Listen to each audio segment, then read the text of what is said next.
할렐루야. 우리 곁에 계신 분 인사하시겠습니다. 이렇게 인사하시죠. 불조심하십시오. 네. 강원도가 제 고향인데 제가 오늘 여기서 예배 드릴 게 아니고 강원도로 내려가서 봉사도 하고 그렇게 좀 해야 되는데 여러분 겨울 다 지나고 또 건조한 날씨 조금만 실수해도 불이 날 수가 있습니다. 저는 저희 사택이 요 예배당 안에 있잖아요. 그러다 보니까 늘 마음 한켠에 어디 안 보이는 데서 갑자기 전선이라도 불꽃이 튀어가지고 불이 나면 어떡할까? 내가 죽는 건 둘째치고 이 예배당이 어떻게 되면 어떡할까? 그래갖고 바깥에서 무슨 냄새가 나면 나와봅니다. 돌아다녀봐요. 어디? 며칠 전에도 여기 건물이 하나 건축 중인 건물이 탔습니다. 막 시커먼 연기가 나고 고무 타는 냄새가 난 거예요. 이게 어디서 나는 냄새가? 또 바깥에 나와봤죠. 자, 여러분 하나님이 우리를 지켜주셔야 될 줄로 믿습니다. 시편 127편에 우리가 아무리 성을 지키려고 해도 파수꾼의 수고가 헛된 것은 하나님이 지켜주지 않으시면, 그러므로 우리가 해야 될 것도 있지만 하나님의 은혜를 여러분 많이 받으시는 여러분 되기를 축복합니다. 자, 우리는 2주간 동안 10계명을 지키라는 말씀을 들었습니다. 첫째는 이 10계명, 우리의 본질과 관련되어 있죠. 우리가 구원받았기 때문에. 또 이 10계명은 우리의 신앙에 있어서 구원받기 전이 아니라 우리는 구원받은 이후에 하나님의 계명을 이제는 지키며 살아가도록 부름을 받았다 그랬습니다. 오늘은 마지막 시간으로 10계명을 이제는 어떻게 지킬 것이냐, 이제는 우리의 삶 속에 이것을 지켜나가는 삶에 대해서 좀 나누어 보도록 하겠습니다. 자, 먼저 오늘 말씀 배경은 이렇습니다. 예수님이 이제 공생의 사역 마지막 예루살렘에 올라가시고 머지않아 십자가에 못 박혀 죽으실 때가 가까웠습니다.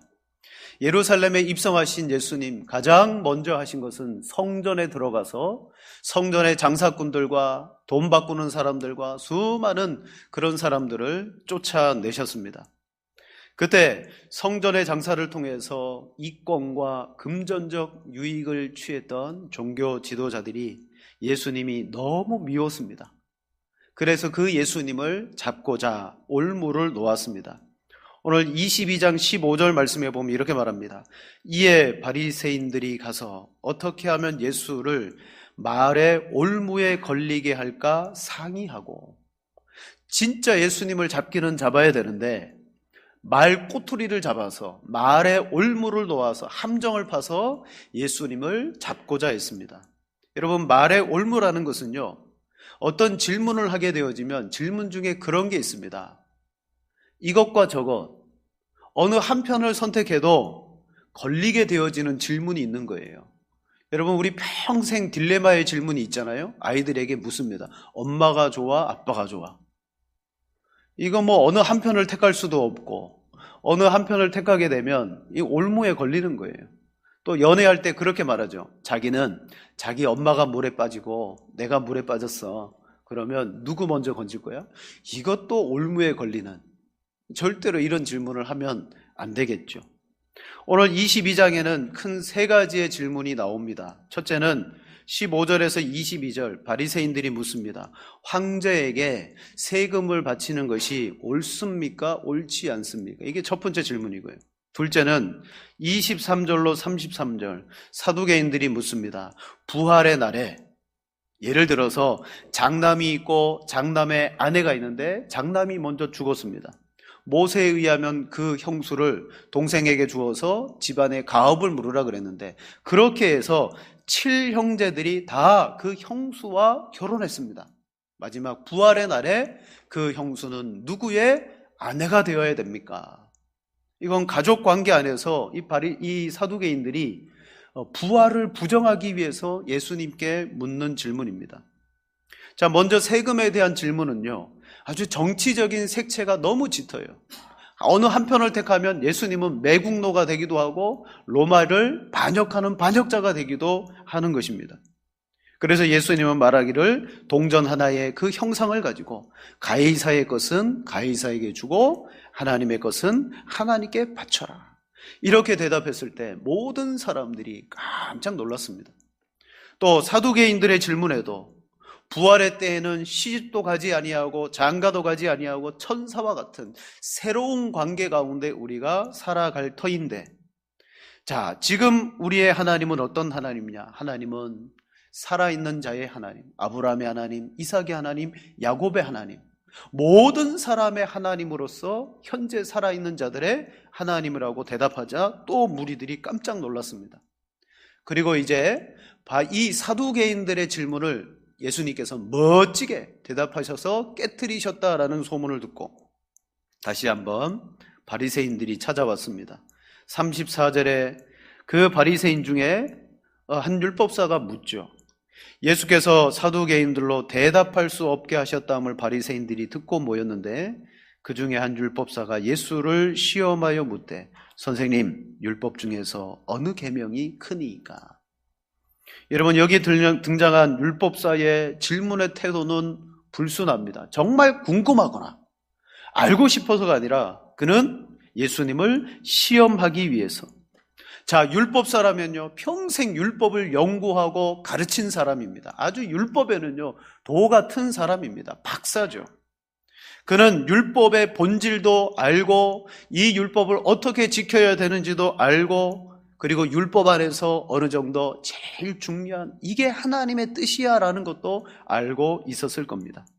그래서 예수님께 와서 과연 이 예수가 율법에 대한 어느 정도의 이해를 가지고 있고 그리고 깊이를 가지고 있는가, 그것을 아마 시험하기 위해서 질문했던 것 같습니다.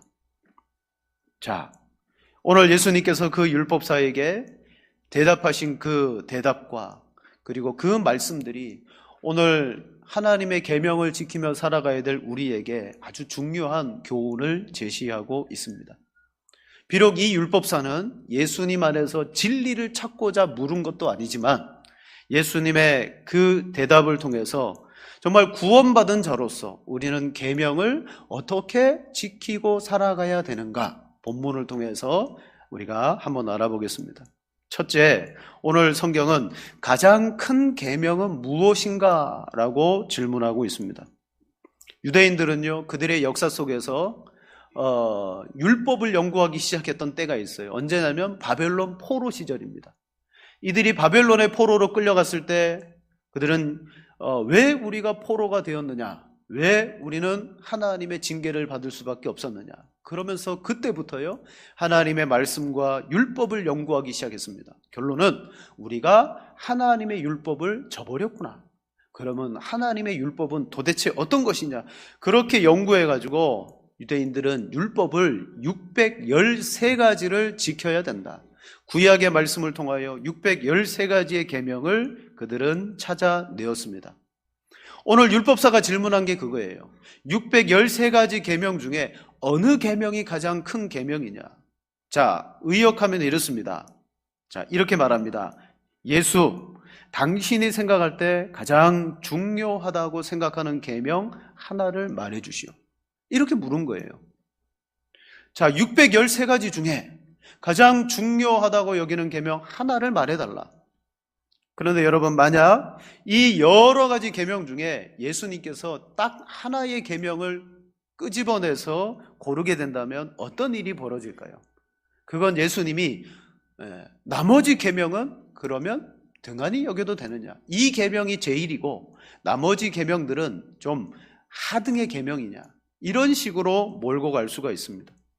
다시 말하면 가장 큰 계명 하나를 뽑아내게 되면요, 상대적으로 다른 계명들은 그 중요성에 의해서 뒤로 밀리게 되는 거예요. 그래서 하나님의 계명은 어떤 것이 중요하고 어떤 것은 중요하지 않게 될 수가 있다라는 사실입니다. 613가지 중에 하나를 뽑으면 612가지는 그 중에 덜 중요하게 되어서 예수님은 결국 꼬투리를 잡히게 되는 그러한 질문입니다. 그러나 예수님은 앞에서 대답하신 것처럼 우문현답을 또 해 주십니다. 즉, 하나의 계명을 찾아내신 것이 아니라 이 질문의 틀을 바꾸어서요, 하나님이 우리에게 요구하시는 계명의 태도에 대해서 말씀하시고요. 자, 율법 중에 하나의 계명을 선택하지 않았습니다. 모든 계명을 지키는 하나의 태도를 예수님께서 알려주셨습니다. 자, 우리 37절에서 40절을 같이 한번 읽겠습니다. 예수께서 이르시되 내 마음을 다하고 목숨을 다하고 사랑하라 하셨으니 이것이 크고 계명이요 둘째도 그와 같으니 내 이웃을 내 자신같이 사랑하라 하셨으니 아멘. 율법은 성경은 613가지라고 말하지 않지만 지금도 유대인들은 613가지의 계명을 지킵니다. 자, 이 많은 계명을 압축해 놓은 것이 뭡니까? 그게 바로 10계명이에요. 그리고 10계명을 압축한 것이 두 가지의 계명입니다. 1계명부터 4계명까지가 하나님에 대한 계명이잖아요. 하나님에 대해 너희는 이렇게 지켜라. 5계명부터 10계명까지가 사람에 대한 계명입니다. 즉 율법은 크게 두 가지의 계명으로 압축되어지는 거예요. 하나님에 대한 계명과 사람에 대한 계명이에요. 그 613가지가 바로 이것입니다. 그래서 오늘 예수님은 이 두 가지의 계명을 어떻게 하면 우리가 온전히 지킬 것이냐, 그것은 바로 온전한 사랑으로서 그 두 가지를 지켜야 된다. 계명에 대한 태도를 말합니다. 하나님께 대한 온전한 사랑, 그게 첫 번째 계명이고 이웃에 대한 온전한 사랑, 그것이 두 번째 계명입니다. 이 두 계명 속에 율법의 모든 것들이 다 들어 있습니다. 다 들어 있어요. 다 이 두 가지의 그 원리와 태도 속에 율법들이 다 들어 있다라는 거예요. 오늘 예수님은 여러 가지 계명 중에 하나가 아니라 모든 계명이 중요한데 그 계명을 서로 사랑이라는 것으로 지켜낼 때 그것이 바로 가장 중요한 계명이 될 것이다. 하나님을 목숨을 다하고 힘을 다하고 뜻을 다하고, 이게 온전한 사랑입니다. 하나님께 대한 온전한 사랑, 그리고 이웃에 대한 온전한 사랑. 그런데 오늘 예수님이 이 두 가지의 계명을 표현할 때 39절에 이런 말씀하셨습니다. 둘째도 그와 같으니.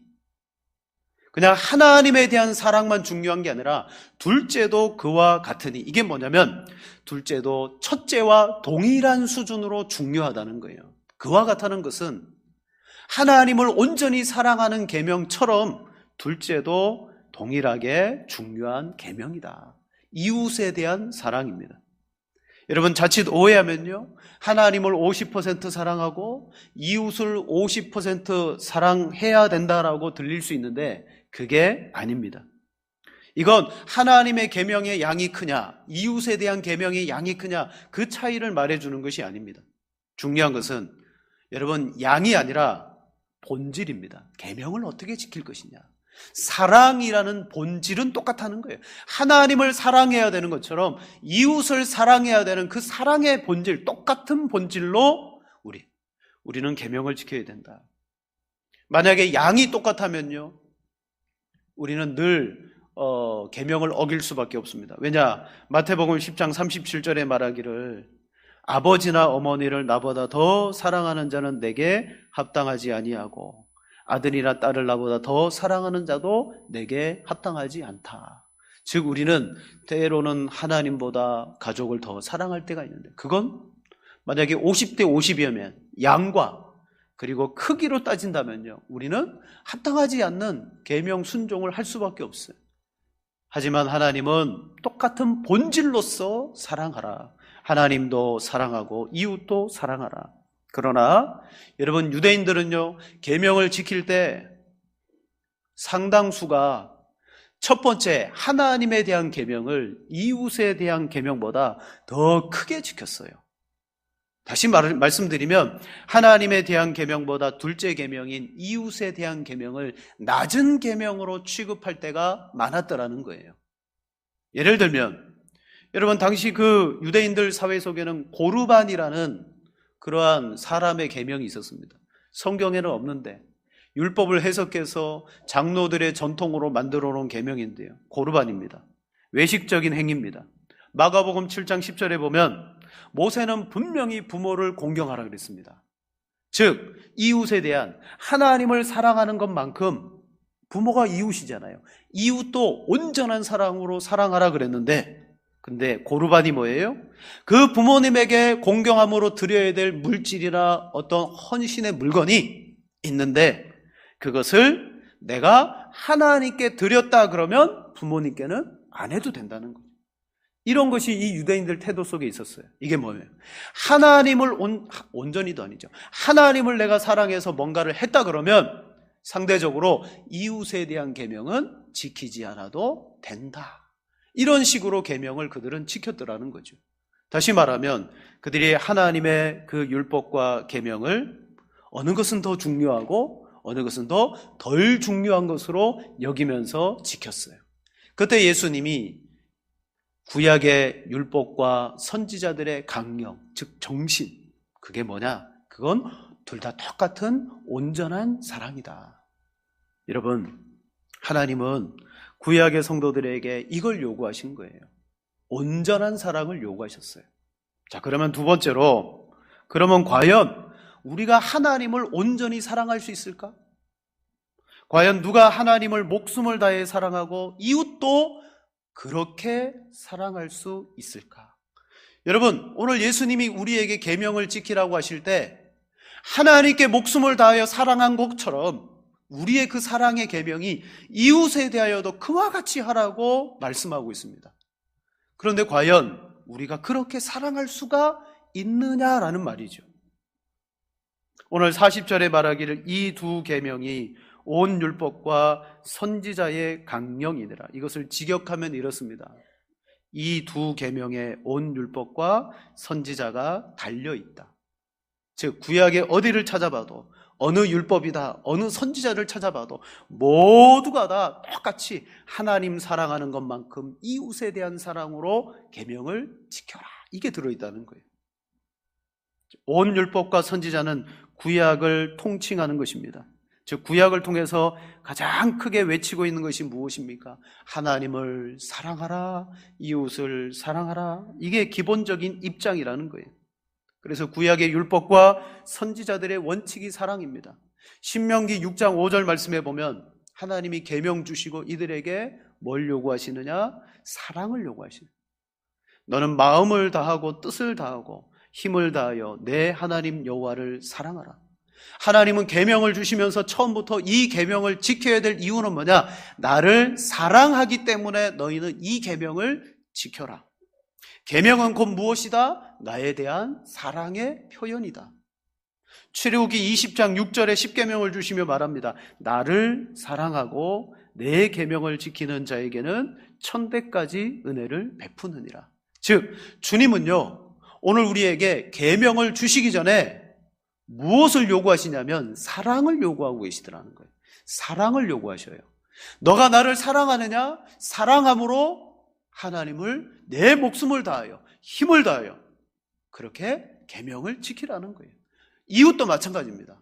하나님을 사랑하는 그 사랑으로 이웃도 그렇게 똑같이 사랑해야 된다. 여러분, 하나님을 향한 그 사랑이 결국 우리에게 무엇을 요구하고 있느냐면 저와 여러분의 목숨을 요구하고 있어요. 저와 여러분의 온 마음을 요구하고 있고요. 우리의 힘과 뜻을 요구하고 있습니다. 그리고 이웃에 대한 계명도 똑같아요. 저 이웃에 대한 계명 역시도 똑같은 수준으로 우리의 목숨을 요구하고 있고 힘을 요구하고 있고 뜻과 마음과 모든 것을 요구할 수 있어요. 그러면 과연 우리는 목숨을 바쳐서 하나님을 사랑할 수 있는 존재냐? 반드시 오늘 예수님께서는 구약의 강령이 사랑이라는 계명의 실천이라 그랬어요. 하지만 여러분 성경을 찾아보면 우리는 이 계명의 실천에 있어서 철저하게 실패할 수밖에 없는 존재들이었어요. 하나님은 우리에게 사랑을 요구하셨지만 저와 여러분들, 아니 모든 인간들은요 사랑이라는 강령으로 하나님 계명을 실천할 수 없는 그런 처지에 다 놓여 있습니다. 우리 인간의 구조가 그렇습니다. 무엇 때문입니까? 원죄 때문입니다. 여러분, 우리는 원죄 때문에요, 하나님을 목숨처럼 사랑할 수가 없어요. 사랑에 내지를 못한다는 거예요. 즉, 인간이 원죄를 갖게 되어진 순간부터요, 뭐 어떻게 되었습니까? 하나님 사랑은커녕 그때부터 자기를 사랑하기 시작합니다. 하나님 사랑하지 않습니다. 더불어 이웃도 사랑하지 않습니다. 우리가 태어난 우리는 처음부터요, 나 자신을 사랑하게 되어져 있어요. 그런데 하나님이 이 이스라엘 백성들을 애굽에서 건져내셔서 그들에게 요구하셔요. 너희는 나를 사랑해라. 그 사랑의 표현으로 이 계명을 너희는 힘써 지켜라. 근데 여러분, 하나님이 이스라엘 백성들에게 그 사랑을 요구하셨는데 그들도 지킬 수 있습니까? 없습니까? 결코 지킬 수가 없습니다. 그들도 원죄를 가지고 있는 죄인입니다. 우리는 하나님보다 나를 더 사랑하고요, 하나님보다 세상이나 물질을 더 사랑합니다. 그래서 예수님이 이렇게 말하죠. 마태복음 6장 24절에 한 사람이 두 주인을 섬기지 못할 것이니 혹 이를 미워하고 저를 사랑하거나 혹 이를 중히 여기고 저를 경히 여김이라. 너희가 하나님과 재물을 겸하여 섬기지 못하니라. 여러분, 우리는 하나님보다 세상이나 물질을 솔직히 말하면 더 사랑합니다. 우리 속에는 원죄로 인한 탐심이 우리 가운데 일어나고요, 그 탐심은 결국 무엇이냐? 이기주의적인 자기사랑입니다. 여러분, 우리는 하나님을 향하여 목숨을 바칠 수 없는 그런 존재로 태어났습니다. 이웃에 대한 사랑도 똑같아요. 이웃을 내가 목숨을 바쳐 사랑할 수 있습니까? 디모데후서 3장 2절에 보면 사람들이 자기를 사랑하며 돈을 사랑하며 자랑하며 교만하며 비방하며 부모를 거역하며 감사하지 아니하며 거룩하지 아니하며. 여러분, 원죄를 가지고 태어난 이 세상의 모든 사람은요, 하나님을 목숨 바쳐 사랑할 수가 없습니다. 아담의 직계 후손인 가인을 보십시오. 가인이 하나님을 예배한다고 예배했는데 예배에 실패했습니다. 결국 속에서 하나님께 대한 그 사랑이 실패하자 그는 이웃에 대한 사랑도 실패하게 됩니다. 여러분, 하나님의 사랑이 없으면요, 이웃 사랑 할 수가 없습니다. 동생을 죽이고 말죠. 동생을 죽인 이후에 하나님께 대하여 반항까지 합니다. 창세기 4장 9절에 말하기를 여호와께서 가인에게 이르시되 내 아우 아벨이 어디 있느냐? 그가 이르되 내가 알지 못하나이다. 내가 내 아우를 지키는 자니이까. 결국 이웃인 아벨을 사랑치 못함은 무슨 이유 때문이냐? 그는 하나님을 사랑치 못하기 때문에.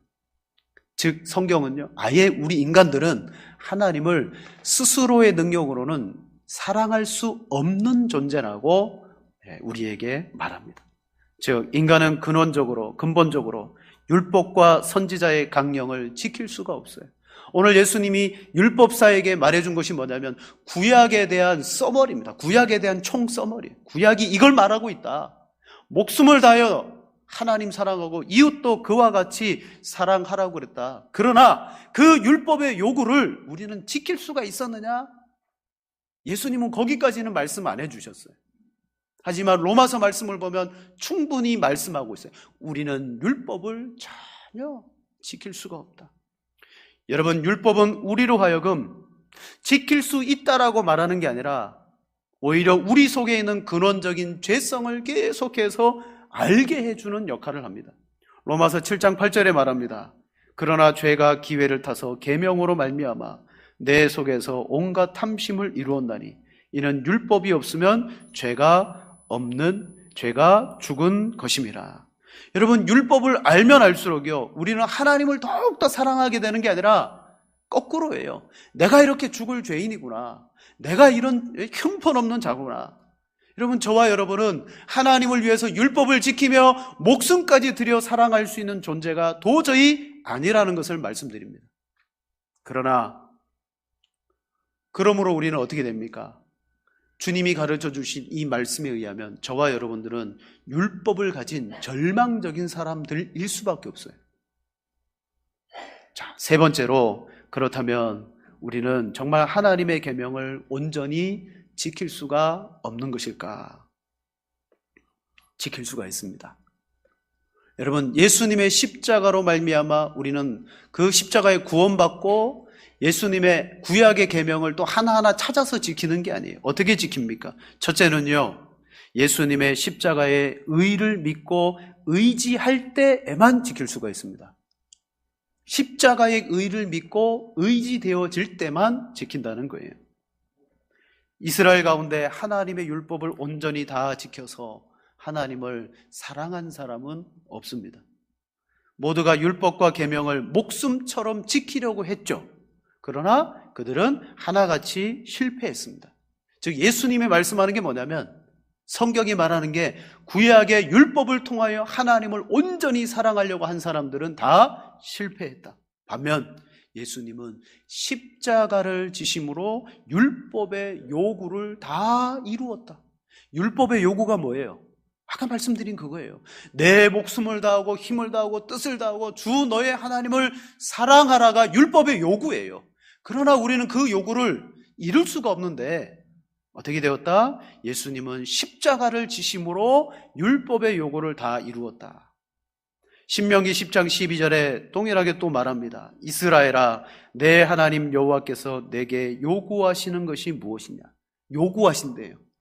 곧 내 하나님 여호와를 경외하여 그의 모든 도를 행하고 그를 사랑하며 마음을 다하고 뜻을 다하여 내 하나님 여호와를 섬기고. 하나님이 이스라엘 백성들에게 율법을 통하여 요구하는 게 있습니다.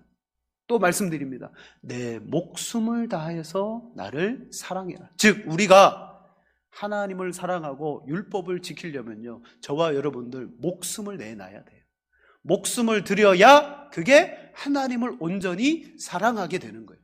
그러나 우리 원죄를 가진 우리는 나를 사랑하기 때문에 하나님에 대하여 목숨을 드리기는커녕 이웃에 대하여 목숨을 드리기는커녕 우리는 그 요구를 우리가 들어줄 수가 없습니다.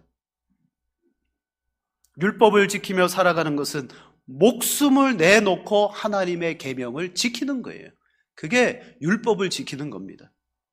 그러므로 우리의 힘으로는 이것을 지킬 수가 없습니다. 역사상 율법을 다 지켜서 자기 목숨을 다 바쳐서 율법을 지킨 사람이 없습니다.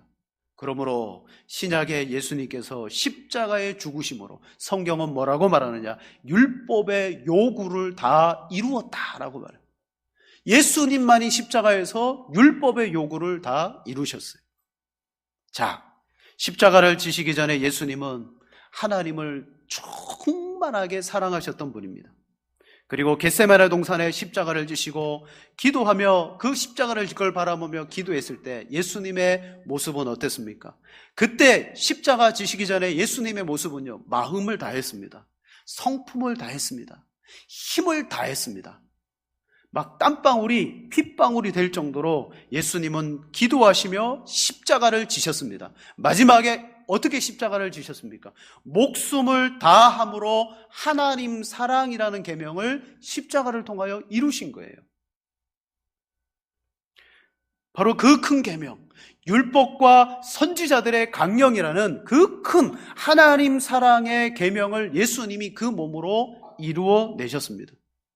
그리고 하나님과 원수된 죄인들, 그 죄인들의 죄를 대속해서 하나님의 자녀로 우리를 회복시키심으로 오늘 우리에게 내 이웃, 주님이 우리를 위해서 목숨을 주심으로 내 이웃에 대한 사랑도 이루어 내셨습니다. 그리고 죽으실 때 뭐라고 그러셨어요? 다 이루었다라고 말합니다. 십자가는요, 저와 여러분의 죄의 문제를 다 해결한 자리이기도 하지만 율법의 요구를 다 해결한 자리예요. 내가 목숨 바쳐서 율법 지켜야 되는데 전혀 우리는 지킬 수가 없는데 예수님이 몸, 힘, 뜻, 마음 모든 것을 다해서 십자가에서 죽으심으로 율법의 요구를 다 이루었습니다. 그러므로 로마서 8장 1절부터 4절은요, 그 예수님의 십자가 사건으로 우리가 얼마나 큰 혜택을 받고 있는지를 말합니다. 자, 우리 한번 같이 읽어볼까요? 로마서 8장 1절부터 4절 한 절씩 보시겠습니다. 제가 먼저 읽습니다. 그러므로 이제 그리스도 예수 안에 있는 자에게는 결코 정죄함이 없나니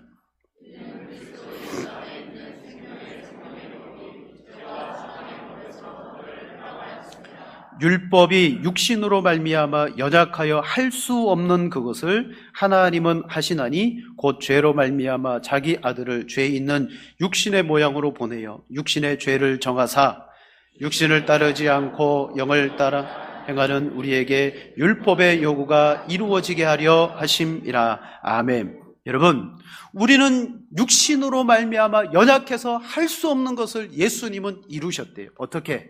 곧 죄를 자기 아들에게 죄 있는 육신의 모양으로 보내어 그 육신의 죄를 정하사 죄를 지우시고 육신을 따르지 않고 이제는 영을 따라 행하는 우리의 율법의 요구를 이루어지게 하셨다.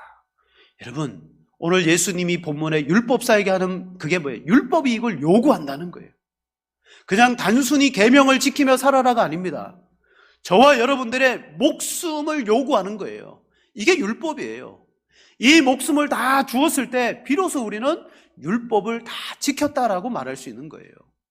그러나 우리는 육신으로 그 율법을 지킬 수가 없습니다. 그러므로 하나님이 아들에게 그 죄를 지우며 율법의 요구를 그 아들을 통하여 다 이루심으로 이제 우리는 육신을 따라 계명을 지키지 아니하고 그 영을 따라 행하는 우리에게 율법의 요구가 이루어지게 되었다. 예수님의 십자가가 여러분 모든 율법의 요구가 이루어진 자리라는 거죠. 그러므로 그 십자가의 의의를 온전히 믿는 사람만이 여러분 율법을 지키며 살아가는 사람이라는 것입니다. 예수님은 자신을 십자가에 드림으로 율법의 요구, 즉 하나님을 목숨과 힘과 뜻을 다해 사랑하고 내 이웃을 몸처럼 사랑하라고 하신 그 요구를 이루셨어요. 그리고 우리에게는요 새 계명을 주셨어요. 하나로 서로 사랑하라라고 주셨어요. 어떻게? 둘째, 그러므로 신자는 예수님 안에 거하고 예수님을 깊이 알아갈수록 그 계명을 지킬 수 있게 되는 거예요. 여러분, 예수님을 믿고 난 다음에 우리가 구약의 율법을 그냥 덜커덕 가져와서 그 율법을 다시 해석하고 그것을 하나하나 지켜나가는 삶이 아니라 이제는 예수님 안에 거하고 예수님을 저와 여러분이 깊이 알수록 그때 이 율법을 지키며 살아가는 삶을 살게 된다는 것이죠. 여러분, 예수님은 하나님의 계명을 지켜 순종케 되는 열쇠입니다. 우리가 구원받고 난 다음에 율법의 요구가 다 이루어지고 난 다음에 다시 구약의 율법으로 들어가가지고 그 율법을 더 세세하게 연구하고 알고, 물론 알기는 해야 되겠죠. 그것보다 더 중요한 게 무엇입니까? 율법을 이루신 예수님을 깊이 아는 거예요.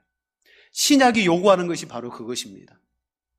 예수님 안에 거하고 예수님의 사랑을 받고 그 예수님이 이루신 그 일이 무엇인지를 더 깊이 우리가 알아갈 때 어떻게 됩니까? 우리는 그 예수의 영으로서 하나님의 율법을 지키는 예수님의 사랑을, 여러분 사랑을 많이 받은 사람은요 그 사랑 받은 만큼 살아가는 거예요.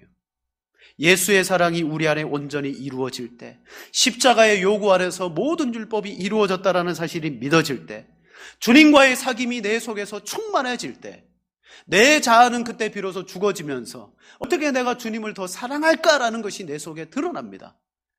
여러분, 율법의 계명을 따라서 육체적으로 지키는 것이 아니라 내 속에 하나님의 영을 따라. 그래서 로마서 7장 4절과 6절은 이렇게 말합니다. 우리 한 절씩 읽겠습니다. 제가 먼저 봅니다. 그러므로 내 형제들아, 너희도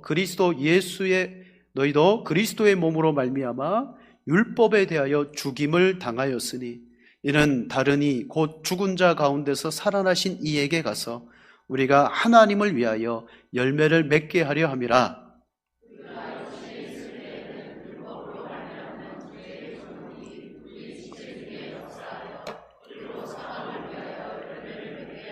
함께 봅니다. 이제는 우리가 얽매였던 것에 대하여 죽었으므로 율법에서 벗어났으니 이러므로 우리가 영의 새로운 것으로 섬길 것이요 율법 조문에 묵은 것으로 아니할지니라. 아멘. 여러분, 예수님이 십자가에 못 박혀 죽을 때 저와 여러분은 그 율법에 대해서 죽었다 그랬어요. 그래서 이 말씀 바로 앞에 무슨 내용을 줍니까? 그 율법과 유대인들과의 관계를 바로 그 한 남자와 아내의 관계, 남자 안에 있을 때 항상 이 안에는 그 남자의 그 법 안에 있어야 되지만 남자가 죽어버리면 자유하다 그랬잖아요. 여러분, 예수님 안에서 우리가 육체로 지켜야 될 그 율법이 오늘 성경은요 죽었다 그랬어요.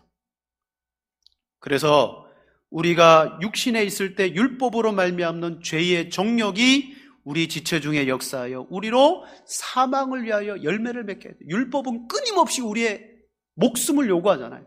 율법을 지키면서도 끊임없이 우리는 힘들고 두렵고 어려웠어요. 그러나 이제 얽매였던 것에 대하여 죽었다. 율법에 대하여 죽었다. 율법에서 벗어났으니 이러므로 우리가 영의 새로운 것으로 섬길 것이요 율법의 조문에 묵은 것으로 아니할지니 이제는 그리스도 예수 안에서 영의 새로운 것으로 지키게 된다. 여러분, 구약의 율법을 우리가 잘 모르지만 우리 안에 계신 예수 그리스도와의 사귐을 통하여 우리는 어떻게 됩니까? 주님이 내게 원하는 삶이 이런 삶이구나. 그때 비로소 그 예수님 안에서 사랑이 이루어져서요 내 안에 사랑이 발현되고 나타나기 시작하는 것입니다. 신자는 과거의 돌판에 새겨진 그 율법의 조문에 얽매여 살아가지 않는다. 이제는 율법 이상의 삶을 살 수 있도록 예수님께서 십자가에서 죽으셨고 이미 모든 것들을 이루어 놓으셨다. 그러므로 이제 우리는 주님의 영, 예수의 영, 성령을 따라서 하나님 우리는 살아가면 된다라고 말합니다. 고린도후서 3장 6절에 말합니다. 그가 또한 우리를 새 언약의 일꾼 되기에 만족하게 하셨으니 율법 조문으로 하지 아니하고 오직 영으로 함이니 율법 조문은 죽이는 것이요 영은 살리는 것이라. 그 이후의 말씀 등장합니다. 주는 영이시니 주의 영이 계신 곳에는 자유가 있느니라. 저와 여러분이 이제 집중해야 될 것이 무엇이냐면 율법을 지키라 그래서 율법의 조문의 율법을 그것을 집중할 것이 아니라 신약의 성도들이 집중해야 될 것은 예수 그리스도입니다.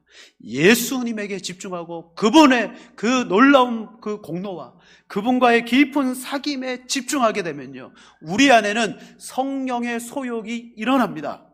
그 성령의 소욕은요 율법을 뛰어넘어서 율법이 가르쳐주는 바 그걸 뛰어넘어서 하게 되고요 이 성령의 소욕은 심지어 기쁨과 감사로 내 목숨마저도 드릴 수 있게 만든다라는 사실입니다.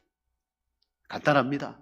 율법의 조문은 아무리 목숨을 들여 지키려고 해도 지킬 수가 없지만 십자가에서 이루신 예수님의 그 영의 조문, 그 조문은 성령을 통하여서 오늘도 우리로 하여금 끊임없이 주님 안에서 먹고 마시면서 그렇게 살아갈 수 있도록 도와주십니다. 그래서 요한복음 10장 9절에 내가 문이니 누구든지 나로 말미암아 들어가면 구원을 받고 또는 들어가며 나오며 꼴을 얻느니라.